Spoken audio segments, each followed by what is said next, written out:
Welcome. This is Shakti Carola Nevran, and I'm your online astrologer. I live on Maui, so I do most of my work online. And I'm what we call an evolutionary astrologer. So I'm looking at everything from the perspective of your soul, of the karmic destiny. We all came in with a very specific goal and intention to grow into a specific direction. So your individual birth chart is kind of the blueprint of how you can thrive in this life, how you can bring those potentials symbolized by the planets, how you can bring that into a high-end manifestation of possibilities. And I think that's a goal. Every planet in the sign, in the houses, can be manifested what we would call more low-end or high-end. So the only difference how that will manifest is our consciousness.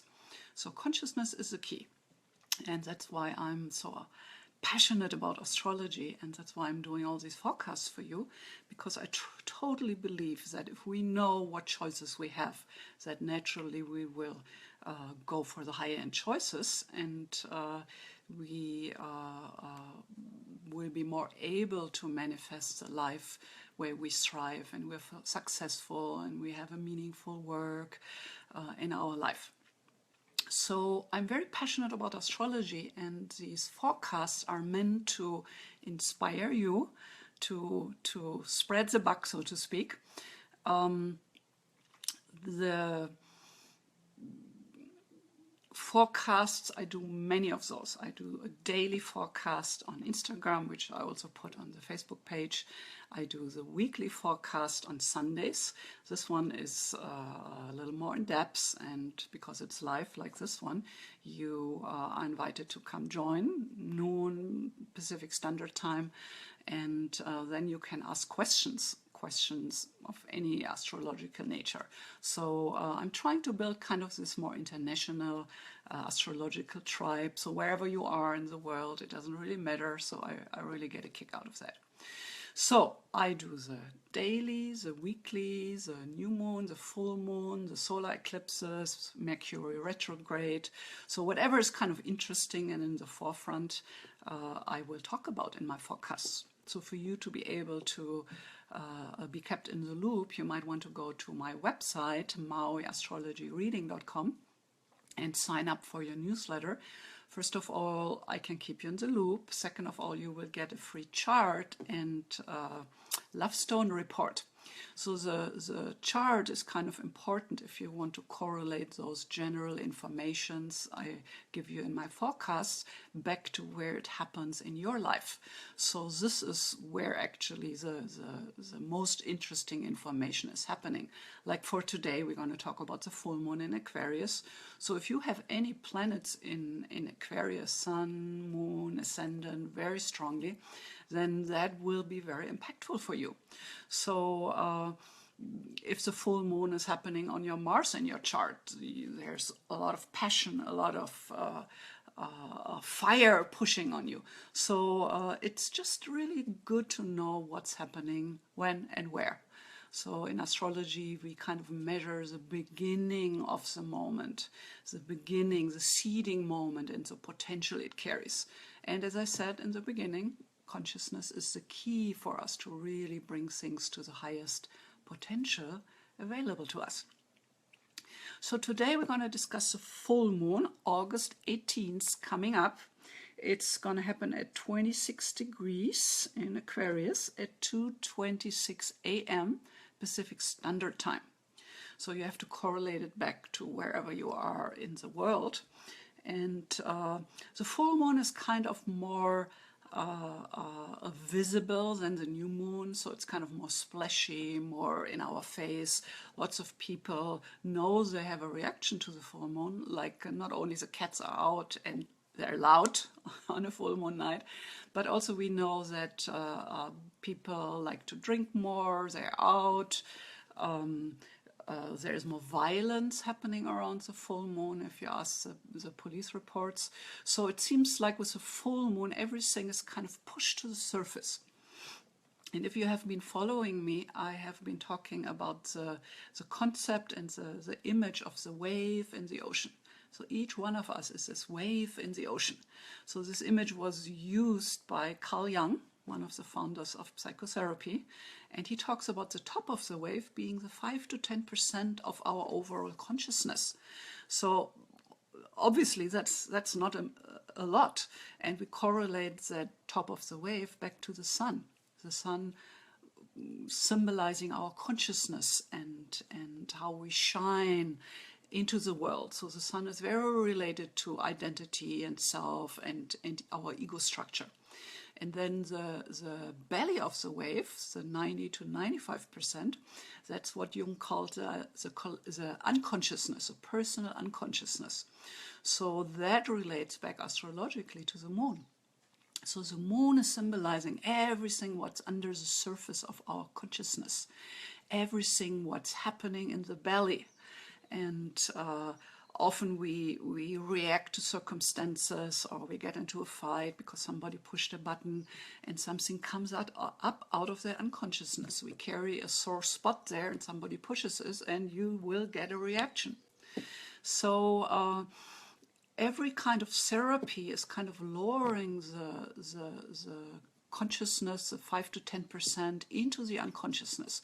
So that's why I'm a total fan of any kind of inner work, therapy, because it just helps you to include more of who you are, and it usually gives you deeper access to more potential things you can really use and bring into a high expression in your life. And then he talked about the wave coming out of the ocean. So the ocean, Jung called the collective unconsciousness. We could call it the divine, we could call it God, we could call it the morphogenetic field. All cultures and religions have a word for all that is, that higher consciousness, that connection we have to the invisible realm, which is forming our individual world. So when we have a full moon, there is an opening from the top of the wave all the way down to the belly of the wave and our unconsciousness. So that means that we might be more reactive if somebody pushes us there somewhere. It also means that we do have more access to material, inner material. We might not be as aware if we don't have a full moon pushing on us. So the full moon in Aquarius is the second to last sign in one circle of evolution. So the archetypal zodiac starts with Aries, Taurus, Gemini, and so on, and it ends in Pisces. So Aquarius is kind of the second to last step of one circle of integration and growth. So Aquarius is ruled by Uranus. It's an air sign. And Uranus, we look at the rebel, the revolutionary, the one who breaks some rules, the one who is kind of dissociated from, alienated from the mainstream, the one who has to find his or her own way. So if you're born with planets in Aquarius from an evolutionary perspective, I know that you probably carry trauma with you, karmically speaking.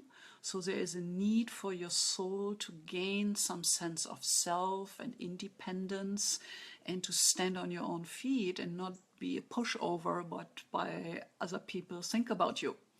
So Aquarius low end is kind of dissociated, doesn't feel connected, alienated by mainstream. And then when we kind of get more accustomed to those energies and we are learning to be courageous enough to really show up in life as who we are, then we have a chance to attract those people into our life who are as weird, as colorful as you are. So, for example, my moon is in Aquarius in the 11th house. So that's a pretty weird person you're looking at, right? I'm an astrologer. I'm a professional astrologer. This is what I do. So from kind of a normal person perspective, that is Pretty crazy, right? So I have learned throughout my life to really settle in, and I became a teacher and a role model, and I have a lot of people around me all over the world who come listen to astrology and want to learn, and I'm teaching astrology.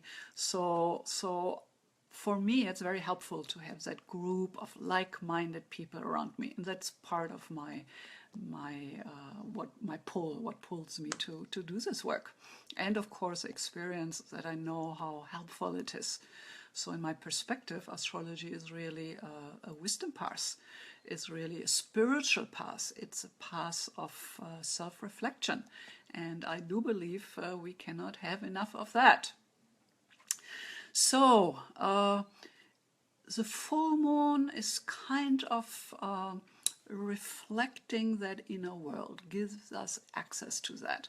So for all of us with the full moon in Aquarius, we are invited to be a little weird, to be colorful, to learn a little bit more about really showing up as who we are. So if you always kind of hide who you truly are and you just try to fit in and be cool and fashionable, you don't have a true chance to find people who really like you for who you are. For that we have to be naked. For that we have to be truthful and showing up as truly and honest as we can. And then we can find people who love us just for that. So that's a reminder for this month to find that strength and individualization. And wherever that full moon is happening in your chart, the house will tell you in which area, in which action field in your life this wants to happen. So for example, if it's happening in your 7th house, the house of marriage, the house of committed relationships, then you have to step it up in your relationship. You have to break the pattern. You have to try something new. You have to really open your mouth and ask for what you want in your relationship. So that's just an example. So you are invited to become more self-conscious about who you are and your colorful weirdness, which carries the seed of genius. So that's really what we all are invited to learn a little bit more about. And I hope that these little snippets with the forecast will help you to just navigate those areas in your life more consciously. So go out, find your own tribe, create the life you want, and we all are social beings, so we need those people. And in our life, people who have similar goals. We need our group, our family. So that's the invitation this month with this full moon. And it might also strengthen there for a couple of days uproar,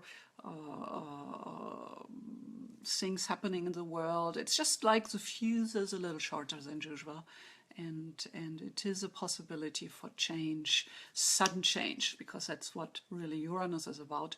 Uranus is a sudden breakthrough, the lightning strikes. So it's kind of Uranus is this breakthrough into a new level of consciousness. So we are usually not aware of the build-up behind the dam, but then the last drop comes and the dam breaks. So that's a Uranian moment. So you wake up one morning and you just know this has to change.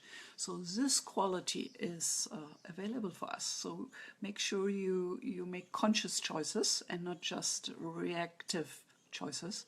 So get back to me, like me, leave me a comment, leave me your sun, ascendant, and moon sign if you know it. If you have questions, I will get back to everybody, even if you listen to it after the live part is done. So I really like to hear back from you. It's hard for me to keep this forecast going with just speaking into a screen. I need to know there are people out there who actually enjoy what I'm doing. So let me know, and also tell me what you would like me to discuss for you. And you might know that I also work a lot with gemstones and crystals as a way to balance challenges in your chart. So I have created something called the gemstone profile, where you get one true birthstone for each planet in your chart. So you might want to check that out. So there are a lot of ways how to really bring the potential of your chart into a higher potential and expression. And as I said, consciousness is a key. And then gemstones, we can charge them and program them with a certain intention. They just make things easier because crystals have this really perfect crystal structure and balance, and they're kind of the gateway between light and the colors, the world of colors, and how we bring that into our personal energy field and how that can actually balance and heal. So if you're interested in all that, you might want to check out my website. I have a lot of information there for you. And get your free chart and your free love stone report, and say hi to me. So I hope you enjoyed this video with me today. And I hope you have a wonderful full moon. You might want to do a little ritual and really think about how you can strengthen to get into the flow towards the goal you want to get to. So aloha from Maui, and join me on Sunday for the weekly overview, and I hope I see you around. Bye.